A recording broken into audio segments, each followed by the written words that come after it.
Hi, I'm with the Vermont Department of Environmental Conservation's Wetland Program, and in this video I'm going to discuss the creation of recreational trail building.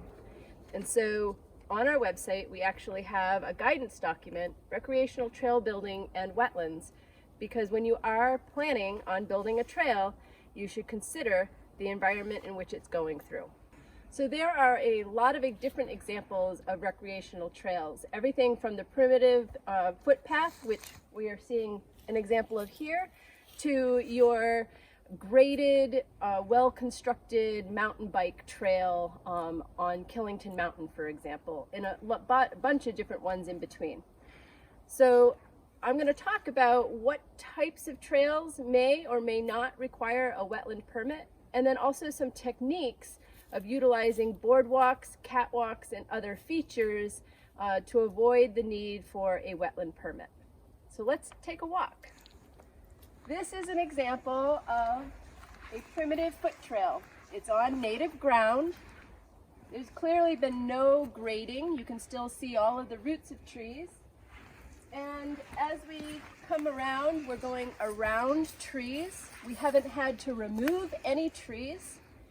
Occasionally, it looks like there may have been a couple of limbs that were snipped in order to allow someone to travel through safely. That is allowed. The state of Vermont regulates wetlands and their 50-foot buffer. So if you are removing trees to create a corridor, you will probably need a permit. But a trail like this, you won't. And it's this time of year, in early spring or fall, when it's the easiest to identify wetlands on the landscape, as there's typically the most water occurring, and during the spring, wetlands are usually the first to green up. Even small wetlands like this vernal pool can be easily spotted. And so we've been following along this primitive trail, and we're coming up to a junction. And trail walking experiences for hikers can be enhanced by going into a wetland area or along a wetland area. So I'm going to take you on a spur trail that brings us out to the Otter Creek, and we'll see some wetlands that are occurring alongside it.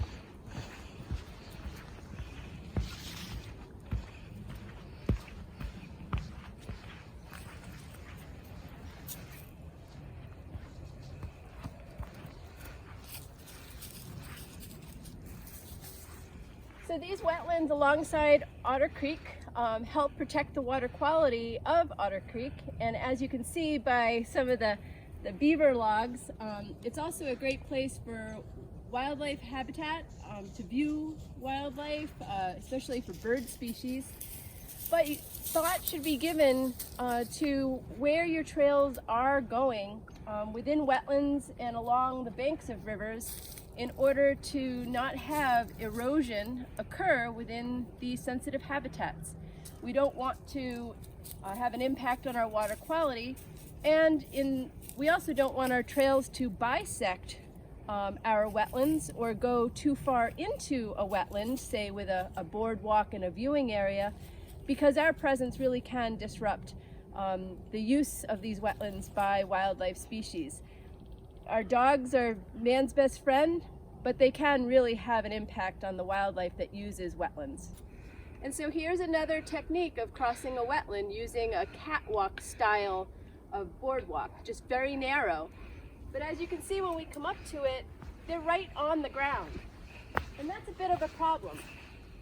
When they're flat on the ground, your vegetation can't grow up, and your water isn't moving naturally across the landscape. It can start to act like a dam. So for these catwalks to really be an allowed use, they should be elevated off the ground to allow light and water penetration underneath. And as you can see from this sign, we are approaching a different design of boardwalk. And this boardwalk would meet the allowed use, such that you don't need a wetland permit to install it across a wetland. This Japanese-inspired design is raised up off the ground.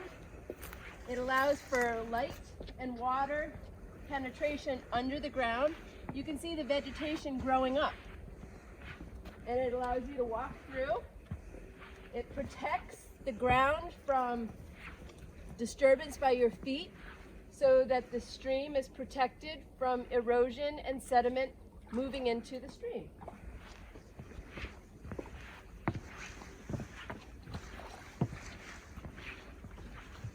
It also will give you a great view of the wetland, both up and downstream.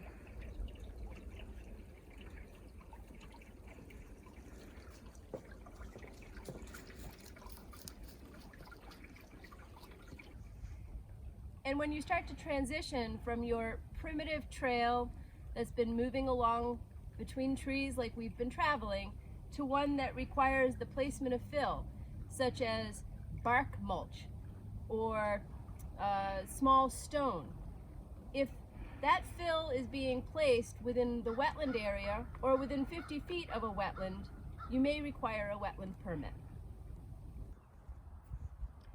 And here is another type of trail that, while we are walking on native ground, it is not primitive in nature. As you can see, it's quite wide.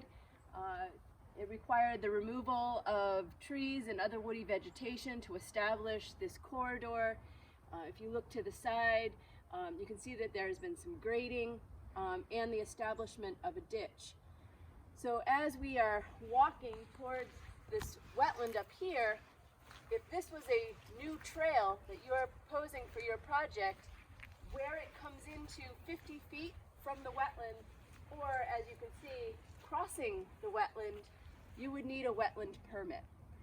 You should also be aware that these are some of the hazards that can occur when you're placing trail infrastructure in or around a wetland. It may be compromised by water movement, or in this case, compromised by the beavers. You can also use natural materials to create a crossing that's similar to a boardwalk or catwalk.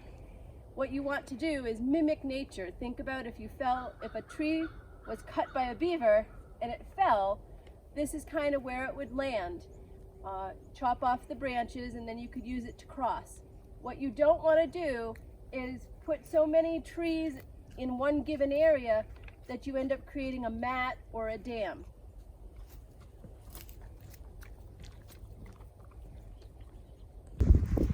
And so here is an example of a boardwalk that has clearly been constructed. And we've got the placement of fill, we've got wood holding it in place, and grading that has taken place on the landscape to support it. Behind me, it may be difficult to see, but there's actually a wetland, probably about 30 feet away. It's got alder and willow and some sensitive fern. And so here is another style of boardwalk. Obviously very well constructed. It's meant to be ADA compliant. And parts of it would have fallen under the allowed use under the Vermont wetland rules, meaning no permit would have been required. However, as we continue along, you'll see that the trail itself would have required a permit, and the viewing platform would also require a permit. Let me talk to you why. For a boardwalk to qualify under our management practices or allowed use, it needs to be no more than 5 feet wide. There should be space in between the stepping platform to again allow water and light to penetrate. So this boardwalk overall pretty much meets that definition, but when we get up here, we're obviously greater than 5 foot wide. And so if this was part of your design, it would need a wetland permit. It does offer a wonderful opportunity to view wildlife with a wood duck box and evidence of an old beaver lodge. The other reason why this boardwalk would have required a wetland permit is this whole area was dominated by woody vegetation, the speckled alder. And for them to put this boardwalk through the area, they actually had to clear all of the woody vegetation. So if you need to clear woody vegetation in order to put your boardwalk in place, you're probably going to need a wetland permit, and you should contact one of the district ecologists. And so once again, if your boardwalk's only 5 foot across, it may qualify as an allowed use and not require a wetland permit. Whereas an area that's covering a much larger space would require a wetland permit. And in addition, we really want to see that space in between your planking and high enough off the ground to allow vegetation to come in underneath the boardwalk, which clearly is not happening here. Whereas this is an example of a boardwalk that would meet our allowed use provisions and require no wetland permit. It's only 5 foot wide. There's spacing between the planks. It's raised up off the ground with pile-driven posts, no grading, and as you can see, did not require any woody vegetation removal for its installation.